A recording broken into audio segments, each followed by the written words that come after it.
Hello guys, my name is Amit Sani. Welcome to StudyIQ, and I'm very sorry for the yesterday's lecture because I had to leave on Saturday evening for some urgent work, so I could not inform you people for that. And today I have included all the important informations and the MCQs I have also found on the basis of that, and we will take other important MCQs in the evening lesson of PIB also. So please do attend that session also, and these PIB sessions are extremely important. So the PDF you will get on the Telegram channel and in my Facebook group that I've given on the last page, and please follow all these lessons very sincerely. So 13th of May it is, and the Monday lesson, it's a huge lesson, many articles are there. So let's start. These are the numbers there you can call and you can ask for these pendrive courses, and the chat section is available on this website also, and 60% off is also going on all the important updated courses. So please do not miss any of these current affair videos, paper analysis videos, MCQs are there, and these static portion courses are available here. Now friends, about the motivation today, you must have seen yesterday's IPL final match. What did you observe there? Your expertise, your experience and your perfection that helps you in the troubled times. The bowler who gave more than 20 runs in an over, and he in a way failed at some stage during the match. The same player in the end maintains the thing and actually saved the game for the team and got the victory also. So that means the expert people or the people who are taking all these risks, they are also prone to make mistakes. So nobody is mistake proof. Anybody can do any kind of a mistake, any kind of misunderstandings can be there. But you see, your perfection, your actual strength that lies with the consistency, perseverance and hard work, these things are going to save you in those situations where you are stressed from all the directions and no channel you see for the way out. And at that position, when you are working in the stress, then your ultimate abilities, which are positive ones, and you have worked on those abilities many times, and you have been there with the consistency. So these things are gonna help you fight those stresses, fight those situations. So this is the meaning and the learning is that always be consistent with your qualities and always try to develop more and more qualities and perfect them. These are going to help you in the stressful times, and stressful times will come for sure. Nobody is stress proof in this life. The MCQs that I gave to you yesterday: International Consortium on Combating Wildlife Crime. You see, for the wildlife crime, traffic is the body that is by WWF plus IUCN, and they actually checks this thing that the endangered species and all these trades, illegal trades which are happening with these species, they are not troubled and their conservation is safe. So traffic works for that. But apart from the traffic, all these bodies, they are part of this particular consortium. So the answer would be 1, 3, 4 and 5, because traffic is not there. This CITES is there, which is actually for the endangered species. That's the Convention for International Trade of these endangered species, and World Customs Organization, World Bank and Interpol, all are the part of it.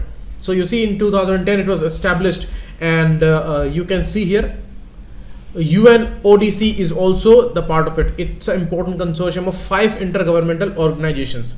So that's important. These kind of questions are extremely iconic for the environmental section in the prelims examination. Next, fissile material. You see, the thing that is gonna blast in the atomic bomb, that is called the fissile material. Normally it is uranium-235 and plutonium-239. These are the most common fissile materials used in the atomic bomb. You see, there are two important reactions in the nuclear world. One is nuclear fusion and one is fission. In fusion, 2 hydrogen atoms, they are joined and they are making helium molecule, and here helium atom, sorry. And in the fissile material, one very heavy atom is blasted and there is a fission between the nucleus of it, and there would be 2 important nucleuses will come out of this reaction, and that is because of the fission of the uranium atom. So uranium-235 and plutonium-239. So A is the answer here, and all others are not that much common. although these are related with these nuclear fission reactions. Monazite sand is found in the Kerala coast, and thorium is procured from that. So that's the thing. Beryllium oxide, it's used as the moderator in nuclear reactors, that is for sure. And you see, these important questions will remain very relevant this year because of this Iran issue, because of the India-Pakistan and nuclear war escalation issue, which fortunately didn't happen. But certainly, a question regarding these facilities, question regarding these reactors, questions regarding these processes certainly will be asked. So beryllium oxide is a moderator in nuclear reactor, and India does have sufficient reserves. Okay, so this is wrong. First is correct, second is wrong. India has the reserves of beryllium, and we actually do not need much to import it. So only one is the correct answer here. Next, red-headed vulture. It is the only one among these three that is under the critically endangered category.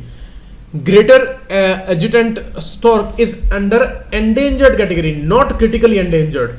Okay, so this is correct, and this is wrong, and this is also wrong. Great hornbill is under the vulnerable category. So these are under the list of IUCN's red data list. So red-headed vultures, these all three are found in India. This adjutant stork is found in Asian regions, including India. Red-headed vulture is iconically for the Indian vulture. It is also found. It's also called the Indian black vulture, and the neck part and the head part is red. Great hornbill is mainly found in the Western Ghat region and the northeast part of India. So only one is the correct answer here. D is the correct answer here. Next, with respect to Kanchenjunga landscape, you see Kanchenjunga National Park is there, and it was declared as the mixed site, as it is also a natural site and it is also a heritage site. So culturally and naturally, both because of both these reasons, this is a very important place, and it is found on the India-Nepal-Tibet boundary. That's perfectly correct, and it's a part of Himalayan biodiversity hotspot also. That's also correct. And ethnic communities like Lepcha, Bhutia, Walunpas, these are found here. So all three. D is the correct answer. Next, these are the words that I found today, and try them into sentences. Now some important facts which are important for the prelims examination. Bt brinjal. You see Bacillus thuringiensis. Bt, Bacillus thuringiensis. It's a soil bacterium. And from this bacterium, we are taking important qualities. Like this plant, Bt brinjal, has got the insecticidal qualities. There is a Cry1 AC gene. It's actually a protein, and because of a particular gene, and that we are taking from the soil bacterium of Bacillus thuringiensis. You must have heard about the Bt cotton also. There also this bacterium, this Bacillus thuringiensis was involved. So there it was getting the pesticidal qualities, and here it is taking the insecticidal properties. Okay, so this is possible because of the biotechnology reaction, that is the recombinant DNA technology reaction, when we are picking some genes and we are adding them into this plant so that additional qualities can be there. So these are desired qualities which we are adding up to them. So this thing is not natural. We are manipulating nature here. So there are some ethical issues and some nature related dilemmas, that we should consume these kind of foods or not, because some studies say, according to the Western scientists, that it may bring very negative consequences. And you see, in 2006, this Bt brinjal was given the commercial allowance by the GEAC body, appraisal committee. That is the appraisal committee. So this is the apex body under Ministry of Environment.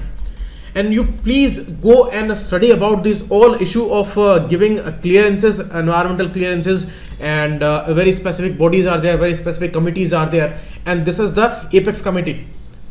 Okay, so it is regarding the modified organisms or the plants, and in 2006 it gave its clearance. That was the commercial clearance. After that, it was supposed to be grown in the fields. And now Prashant Bhushan, a senior advocate in Supreme Court, he has sent a notice to Center on Bt brinjal, because how you people are allowing it, because it may bring very dangerous consequences here. And studies, they do not allow certain things, and they say that your process, your clearance that was given, that was a faulty one, and many things were ignored there. In some labs, in the rats, some negative consequences were found for this Bt brinjal. So how can you allow that? So whole scrutiny is not completed, and you see after 2006, in 2010 also, when Jairam Ramesh was the Minister of Environment, he also said that some grounds are there which are making it not necessary that we grow it in an urgent sense, because some trials are incompleted and some scientists say that it is not safe. So why do we rush towards this? But now these things, this BT brinjal is being grown in fields, and there was a case in Tamil Nadu also, there was a case in Karnataka also, that they had access to this particular seed. And you see MECO, Maharashtra Hybrid Seed Corporation, with Monsanto, it developed this particular seed. It's a seed company in Maharashtra, and it has got this patent. And now, because this is the first food crop made to contain an insecticidal protein, so this makes it very, very necessary, but very, very controversial also. So this whole issue is going on. One more important issue is going on regarding the DMH11, and that is regarding the mustard plant. So there also some modifications are there in the Delhi University's lab that was created, and here with the MECO company this seed was developed. So this is all the issues of biotechnology and ethical issues related to nature and the dilemmas of biotechnology and the food security, because you see the advantage is there. 50% yield is improved with this particular genetically modified plant, because there is a reason that these things are being done, these tests are being done, and these seeds are developed because we need food security, from where we are going to feed the 9 billion population. But the issue remains here that although there is a population, there is an issue of food security, but if it may become devastating, and if it may bring dangerous disease to human populations, and it may distort nature and ecosystem also, because some consequences are there on the honeybees and all. So if that thing may bring consequences, negative consequences to all the ecosystem, then why do add it into our food chain? So that's really a big dilemma, and we will see many articles on this issue. So let's move next towards the next point. This is regarding the ECB's external commercial borrowings, which are increased by 58% from the previous year's data. In the previous year 17-18 data, it was around $26 billion only, and this time it is $41 billion. So there is a huge increase. And what are these ECBs? These are actually a loan availed by an Indian entity, and these are mainly the commercial entities, these corporate houses, and maybe these are PSUs, government owned PSUs also. So these both are allowed for this, and this is a loan availed by them from a non-resident lender, means outside India they are directly taking loans. So these are external commercial borrowings, the way they are taking loans from the domestic financiers like banks and all. So they can avail these loans from the foreign bankers or these institutions also. So advantages are, it may provide opportunity to borrow large volume of funds, and there may be for the relatively longer term, and maybe lesser interest rates are there, and these are given in the foreign currencies, so they are very helpful in buying some machineries and all. They don't need to convert these currencies into dollars and all, and they can raise ECBs from internationally recognized sources like banks, export trade agencies, and international capital markets and all. So these are making this case legitimate, and these fundings, these are actually very important for the Indian sector. After the economic liberalization phase, we have been the big beneficiary of these ECBs, mainly the Indian companies I'm talking about. So ArcelorMittal, Reliance companies, Reliance Industries, IOC, Tata Sons, Bharat Petroleum, BPCL, all these are main beneficiaries here, and consistently they have been taking these borrowings and all. So it's not a simple issue, it's a huge issue. And you see, when investments in India, they are stuck, and publicly or privately they are not being funded, so these ECBs remains the very important avenue here. So apart from FDI and FII, these ECBs are major instruments. So they may ask you about these details in the prelims examination. Next, 180 nations agree to regulate export of plastic waste. It is regarding the Geneva Convention, new convention. What it is about? It is mainly about the issue of plastic waste. So it's actually it's agreement. It's not a convention, it's an agreement. So there used to be a Basel Convention. Basel Convention is regarding the hazardous waste to and that also includes the plastic waste, and that's a legally binding framework, and it is talking about the hazardous waste which may destroy the ecosystem, and these things should not be a part of the ecosystem chain, and they are harming the human lives, they are harming the aquatic lives, they are harming all kinds of biodiversity aspects. So this Basel Convention was signed in 1982, and this is also amended according to this UN Accord, and 180 governments on Friday agreed on new UN Accord. So it is regarding the export of plastic waste, and some 8 million tons of which ends up in ocean every year. So it's a huge issue. You can see in the picture, because aquatic animals, they feed on these plastic waste and all. And recently a whale was found which were carrying hundreds of kilograms of plastic waste in her stomach.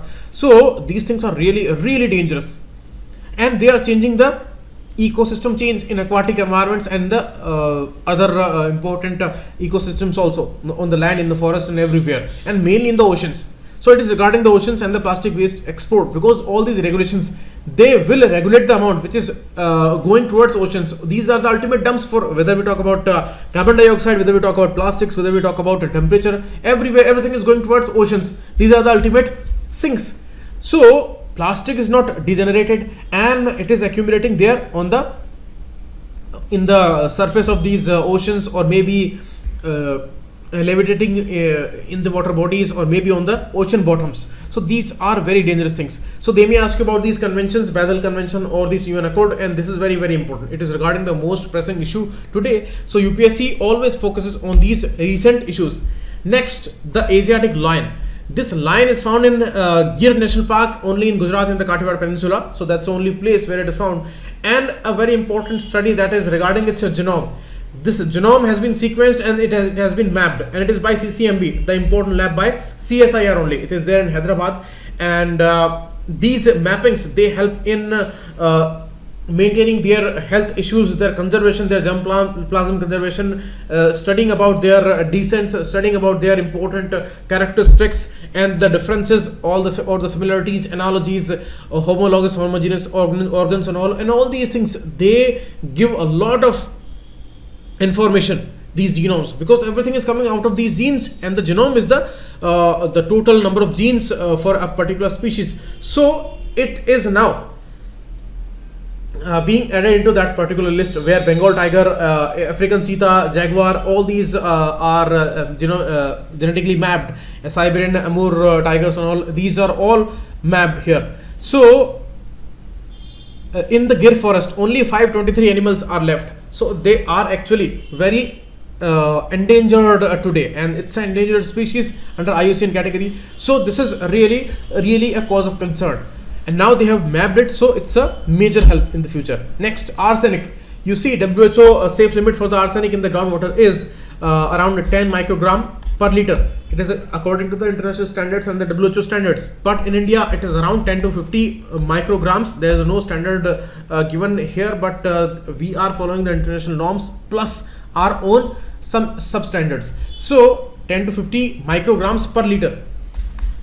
Above that, it may distort our body, it may deposit in your body, it may bring cancer like disease and all. So this Lucknow-based NBRI, National Botanical Research Institute, it has done an important study, and it says that some bacteria may help here in the bioremediation. Bioremediation means these may remove the harmful arsenic from your groundwater or some important matter that we consume. So these are the bacteria. You see, recently we heard about some bacteria which are found in the Pacific Ocean, in the Mariana Trench, which are breathing on arsenic. So that was shocking one. But you see, life takes a lot of forms, and a lot of things are possible today. So as we do more and more discoveries, we are more and more shocked about the lives. So some bacteria, they breathe on these arsenics, so they may feed on arsenics also. So here, these bacteria, they will help in removing from the contaminated soil this arsenic. So here this study was done, and Bacillus flexus and Acinetobacter juni. These are two important bacteria. They may add value, and they can promote plant growth also. So these can be a major help, because otherwise removing arsenic from the contaminated soil and the water, that's really a difficult task. And you see, arsenic is not soluble in water. So this is found in the groundwater, and with the pumping it comes out. And this is the major issue in the eastern Uttar Pradesh, Bengal, Bihar, all these regions, and in the Punjab region also. So they may ask you about these safe limits, details, and the properties of arsenic, and what kind of disease can be there. So these are important information regarding prelims. Next, some small data regarding two important points: flexi deposits and sweep options. You see, these are both related to saving banks account. We deposit our money in saving banks, where these are demand deposits. Anytime we can ask for this money, we can withdraw it from the ATMs and from the banks also. So these are demand deposits. There are time deposits, where we deposit for some time. These are FDs and all. These are time deposits. So there are some options available today, where your saving accounts and the FD accounts, they will be connected, and when some money that is more than you desire normally, that will be shifted towards your time deposits, and that will fetch you good earnings. And sweep options are giving you some options of money market funds and all, where excess money would be diverted towards these markets and other important deposits, which may earn you good money in interest. So the main issue is of the interest. These two things are related to saving bank accounts. Normally around 4% is the saving bank account interest. So not much you earn in the saving bank account. And here these important new options, they may avail you good earnings by interest rates. So banking is in crisis, and these new options are helping consumers and banks both. If the money remains with the bank for the longer period of time, then they are much more capable in giving loans and all. And if it is giving them good money to the consumers, then it is helping both. So in UPSC, this is a very important question for this year. Next, now we talk about the articles. As I told you on Saturday, that a big article is gonna come on this MCA 21 issue, because the government is saying it is not gonna impact the GDP numbers, but some data said that it's a very serious concern, where GDP numbers are highlighted a lot, and they are claiming that we have made a tremendous progress here. But 45% of the companies, they are suspected to be frauds. So it's a huge data, very important article we will discuss here. GS paper 2 and 3 both would be important here. 2 and 3. This is a political one. We will not discuss that. All these are important one we will discuss here, and 5 articles are there today. This is regarding the security issue, global war on terror, and how it is not a good approach for the whole world. GS paper 2 would be important here. Here it is regarding the European Union and that deal regarding Iran. GS paper 2 would be important here. It is regarding a particular law issue. GS paper 2 again would be important here, regarding the reservation issue it is talking about. And forest fringes, that's also a very important article. GS paper 3 and 2 both would be important here. So let's start with the war on terror is in peril. Suhasini Haider says that the brutal attacks on Easter Sunday in Sri Lanka, and for that the Islamic State has taken responsibility, and this important group, as the name says, let me check the name, NTJ, National Tawhid Jamaat, it has also been connected with this issue, and many ignorances were there regarding the intelligence reports from India and all. So it is again reignited this discussion on the global war on terror. The main issue is that it started with the global war on terror after the 9/11 attacks of America, and where 46 nations joined America in attacking Iraq for Saddam Hussein and all. And after that, 19 countries were put in a particular coalition. They joined this coalition to oust the Muhammad Gaddafi in Libya. So these all were part of this global war on terror. And you see, some issues remain after 18 years of war. Where we are standing today. Today, Taliban is much more capable, established, and stronger. And it nowhere looks like the global war on terror has been a big success. And here, important point remains that the phrase Islamophobia became popular after this particular claim of this global war on terror, and these terror groups, they are maintaining an ideological stand that we are saving Islam here, but in reality the maximum attacks are happening on the Muslims only.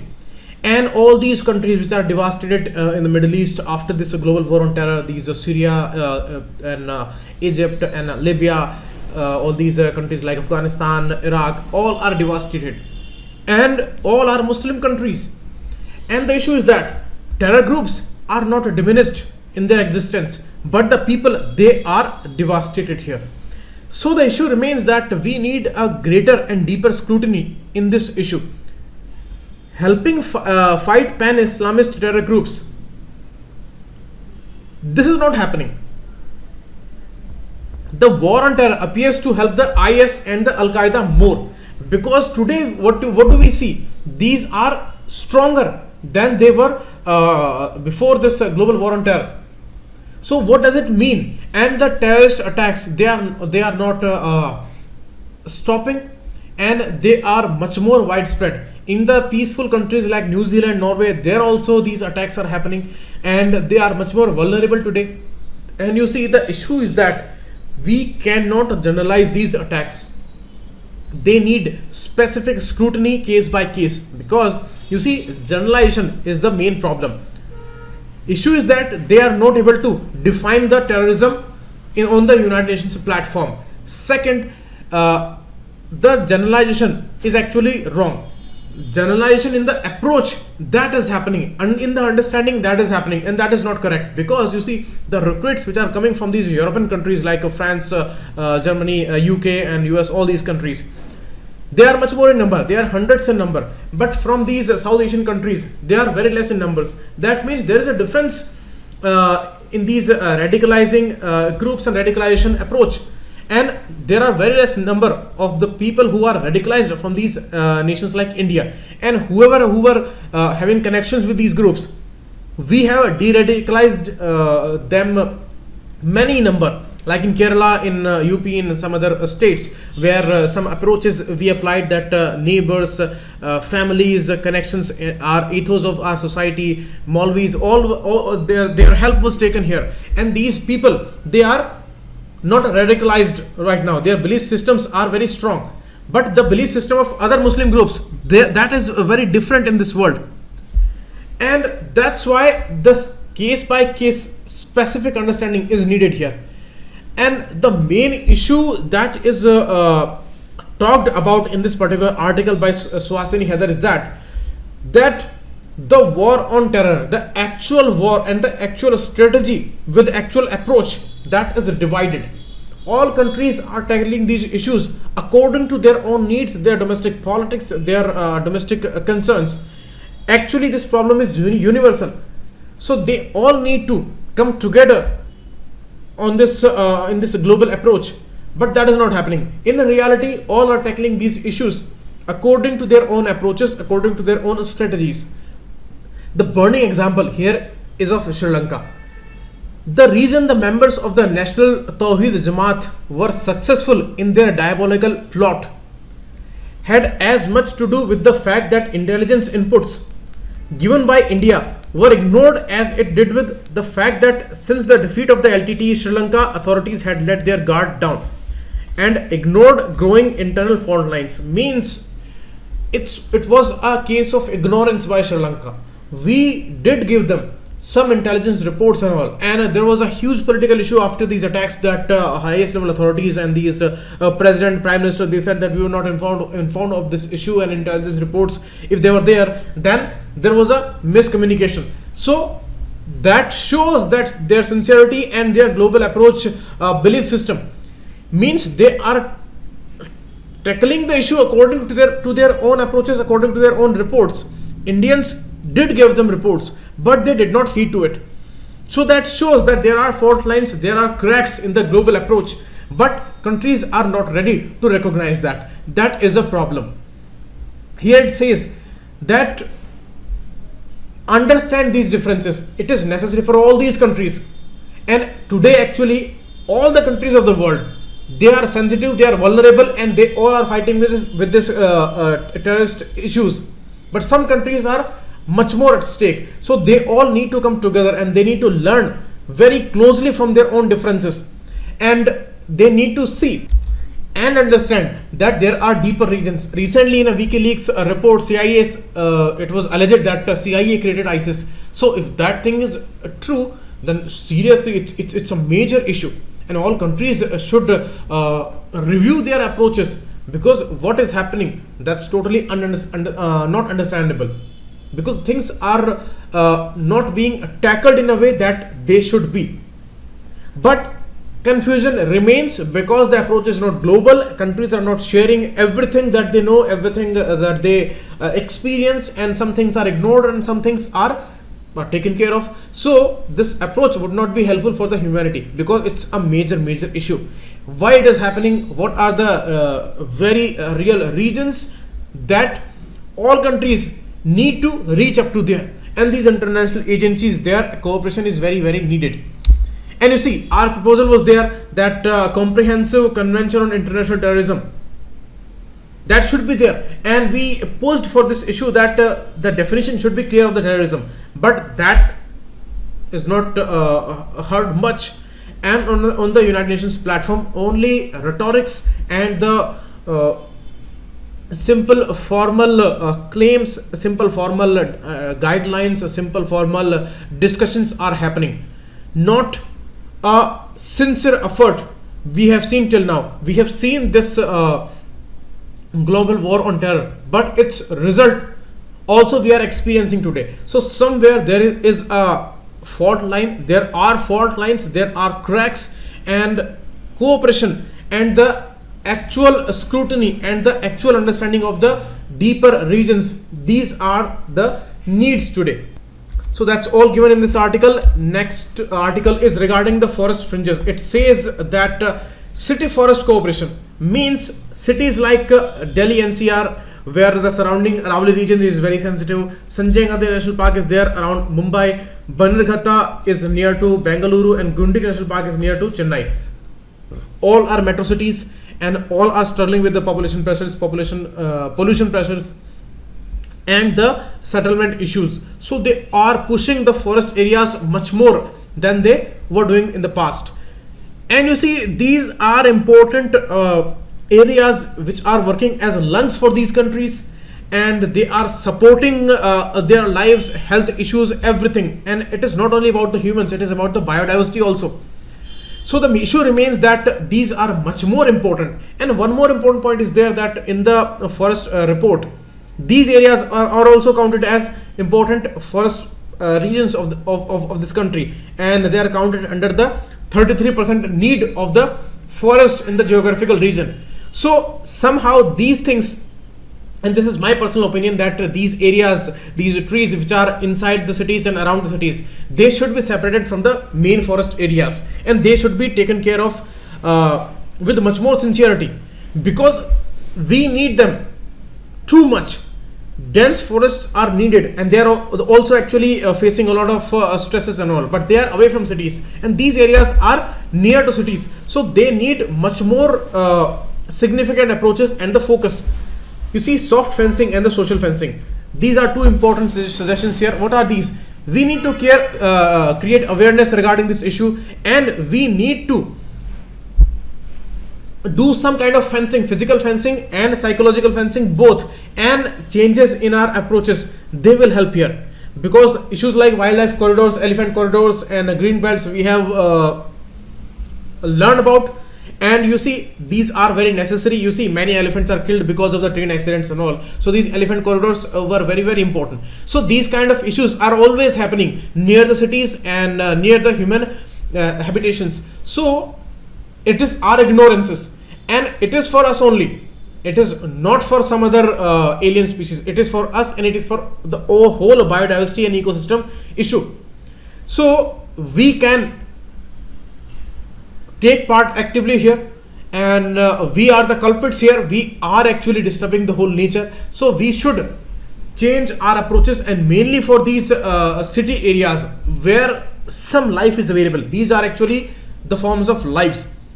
We are living in concrete jungles, but these forest areas which are surrounding these cities, they are the life givers. So smart cities programs and all which are going on, they should be connected to the forest policies and all. The new forest policies also released now, and eco-sensitive zones, they are also created. So these are the key issues that they should have been there, but now they are there in the guidelines and all. But the sincerity should be there in the execution, and much more sincere approach is needed here. Next, regarding the issue of MCA 21 companies, you see this is the web tool, and it is by Ministry of Commerce, and all these corporate companies, entrepreneurs and all, they are accessing important processes, and the automation is there in the process. Single window clearances are available with this MCA 21 database and all. All these companies are registered here. Around 7 to 8 lakh companies are registered here, and their datas are reported, and audits are happening on the regular basis. But you see, a shocking revelation was there by the NSSO data and the CSO office. You see what they did. There is a annual survey of industries, and that gives the robust data regarding the manufacturing issues of these industries and all, and it's the most reliable data. You see, IIP index is there every month, but that's a temporary data. The real data is given by this ASI report. So it is about the industries, but what about the services? So they thought that the services are also a big contributor in the GDP. So there must be an annual survey of services also. So they went for some sampling issues and all. So 3 important parameters they took, and the biggest parameter was this MCA database. And here they found shockingly that 45% of the companies, they are not responding. Their addresses are not there, and wherever there were some mails and all, nobody responded there. Sometimes some owners and all, they were not ready to sign these documents and all, so they were not taking any kind of responsibility. And auditing, that didn't happen. There was no data available for the last 7-8 years since MCA 21 started. So that means what kind of issue is there? Government is using this MCA 21 database for the GDP calculations, and the GDP is counted according to their data, but the actual data is not available. These companies are frauds. Their addresses are not real, and they are only on the papers. That means these can be shell companies, and according to the shell company definition, this thing is clear that these are used for the illegitimate means. These are only on the papers. They are not having any physical assets and all, and they are not creating anything in the terms of assets or the goods production. So they are misused. So they are actually used for the these illegitimate means, and for the loopholes, they are the important tools. Now, even the government, even the finance ministry says that if these are shell companies, then there would be no much impact on the GDP calculation. Why? Because they are also involved in the economic activity, and every 3 years they are reporting their data. So that was the biggest lie by the government. Why?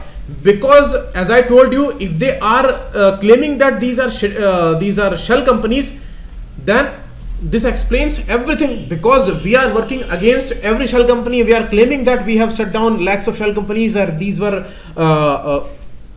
there during the previous government's times, and these are eating our economy, and these are making our economy hollow. These shell companies are the worst things present there. So black money is routed through these companies, and all the investment is of black money and through these shell companies. So they are only surviving on the papers. So we need to shut all these companies, and action should be taken against them. Now ministry says that if they are shell companies, then not much impact would be there. That means they are accepting that there may be shell companies. And the second important argument that is given, that every 3 years they are reporting. Here the writer says that this is also a bureaucratic fiction, because since the MCA 2021 started, they have reported nothing. And here finance minister says that every 3 years they are reporting. These are statutory returns filings, but these things are not found. There were no statutory filings till now. That means these are fraud companies, and you are counting their data, their production in the GDP calculations. already when they changed these methods and all, and some allegations were there that you change the GDP methods and you are showing bigger numbers, and you are saying that all the growth is coming in our tenor, and the previous governments and all, they were showing no growth, and here we are showing a very great growth. So already they were under a lot of allegations, and now these GDP data in these 45% of the MC21 databases, they are found to be fraud ones. So what does it say? It says that somewhere a big confusion, and maybe they are misguiding public, maybe they are misguiding institutions, and it's a kind of a big fraud. Some more revelations are needed, and after that many articles are going to come this issue, because it may turn out to be a big scam here, because it's not a simple data. It's around 45% of the companies which are not responding, and their data and all, they were not audited and all. So on what basis they are counting them into GDPs? So it is about the impact of this estimation. When finance minister says that there would be no impact on the GDP calculations, and whatever GDP numbers which are given, these are legitimate ones. But now the writer proves here that apparently quite a lot can be the impact, since they are part of the universe of the active companies for which GDP is estimated. And now that shocking revelations are there that these are not active companies, they are just existing on the papers, because they are not responding, they are not their accounts are not being audited, and wherever mails were sent to their postal addresses, they were found to be false addresses. So why this thing is there? That means something is really fishy, and they are involved in some kind of a big fraud here. So this is given here, and when NSSO report says that around 45% of MC units were found to be out of survey, and no response of large numbers of units were these all were the major setbacks for this survey. So nothing can be bigger than that, because this was the only positive things about the economy these years, that they were showing bigger GDP numbers, and they were saying that a lot we have progressed here. And when they change these methodologies and all, then some economic expansions should have been there, but that was not shown for the previous time, and all the expansion in the economy and all the progress was shown in the present term. And they were saying that all the progress that came from our time. So all these claims and all these important data, they are under focus now. They need to see, and what kind of further revelations would be there, that would be much more important for this nation. So we will discuss that when these articles would come. Next, deal in danger. Here it says that the European countries where Iran is demanding their support, and it has given 60 days to other signatories to find solutions to shield Iran's banking and oil sector from US sanctions. Otherwise, it will go for the nuclear expansion here. So it's a kind of a threat also. It's kind of a response after being cornered by these by the USA country and by these economic pressures and all. So certainly things are dangerous, and you see other countries, the European countries mainly, they should also act here, because it is not good if they withdraw from this issue. If they only give support to this illegitimate claim by USA that all kinds of sanctions would be there against Iran, and in the starting in some countries of Europe they said that we will support Iran here, and these sanctions and all, these are not good, and even Russia said that we will be there with Iran. But now when nuclear expansion theory is out, and Iran says that within 60 days if you do not concede to these demands of Iran, then we will surely go for that. Then in the article yesterday we discussed that maybe these countries would also go with USA, because now Iran is talking about the nuclear expansion, and that is really a negative approach. So here it's a perfect dilemma for these countries also. And here the writer says, if these European countries, they do not act, if they are not finding a good mechanism here, then certainly Iran go for that. And somewhere Iran's claims are also legitimate, because totally cornering of a country, that would not be acceptable to any country. And Iran is not a small country, it's a big country. Its economy is huge, and many people, crores of people are living there. So their responsibility is also huge. So certainly it will go for these threats. but we cannot say that these are 100% legitimate or not, but somewhere these are legitimate. So if it goes for that, then it will give much more power to US to go against Iran, and at that time all things would be out of hand. So certainly these countries, they should seize this opportunity, and within these 60 days they should develop a particular mechanism here, because they were proposing for some barter system with Iran and for these oil needs and all.